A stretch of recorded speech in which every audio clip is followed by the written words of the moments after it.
নমস্কাৰ মই ফ্লিপকাৰ্টৰ পৰা এটা পাৰ্চেল অৰ্ডাৰ দিছিলোঁ আৰু অৱশেষত 7 দিনৰ পিছত মোৰ হাতত আহি গ'ল। এতিয়া মই আপোনালোকৰ মাজত আনবক্সিং কৰিম কিনো মই অৰ্ডাৰ দিছোঁ।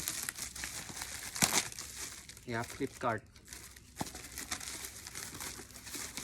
প্লাষ্টিক ইমান ঢবলকৈ দি দিছে যে